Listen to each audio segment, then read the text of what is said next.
Here's what's happened in today's world is when people see church in particular, and they see Christianity then as an expression of church, as the source of church, the and has been so small that now they've said, I don't want anything about that. Here's what's happened. It's like a fruit stand. Some of our fruit has been rotten. Racism in the church, sexual predators in the church, sexual harassment in the church, hypocrisy in the church. And what happens is people come up to that fruit stand, they say, every time I pull out an apple from this fruit stand, it's rotten.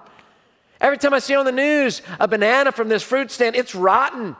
Every time I see somebody at the office that claims to be an orange, it's rotten. And what happens is then they say, well, the church is rotten. And then therefore Christ is rotten. Then for Christianity is rotten. How do you answer that? Let me give you 3 things real quickly of how to be able to answer this type of and. Let me figure out what to do with all my stuff here now. Number 1, we listen with the sympathy of Christ. We listen with the sympathy of Christ. So when we hear a story of somebody that's been hurt and wounded by the church, we listen with the sympathy of Christ and we say, I'm sorry that's your experience. And we listen with Christ's sympathy. And we know that people all want to tell their stories. They want to be heard. They want to be listened to. So that's the first thing we do is we listen with the sympathy of Christ and we say, well, man, let me hear what happened and how can I help?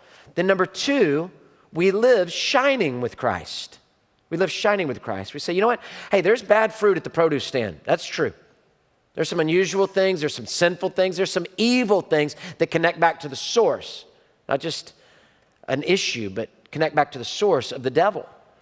And so we want to tell you, or I want to show you, shining with Christ in my own heart, that that's not what Jesus really looks like. I'll never be perfect. You'll never be perfect. I'll never be sinless, but I can sin less. So I can listen with the sympathy of Christ.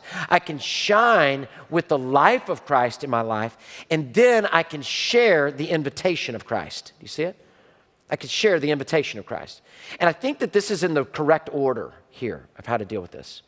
We listen with the sympathy of Christ and care for folks for the stories that they have that unfortunately are negative, bad, evil, things that have taken place that they've interacted with the church, and say, don't paint it with the whole brush. There's a lot of great people. And more than there being a lot of great people, there's a great God. And I want to share an invitation to salvation and healing that Jesus can do in your life. Do you see that? And that you can move from this place over here of the sway of emotions and all the things that are happening to come and to trust in being a child of God, maybe in salvation, and maybe they already are a believer in Christ, and say, let me tell you about who you are in Christ. You're a believer and you belong to God.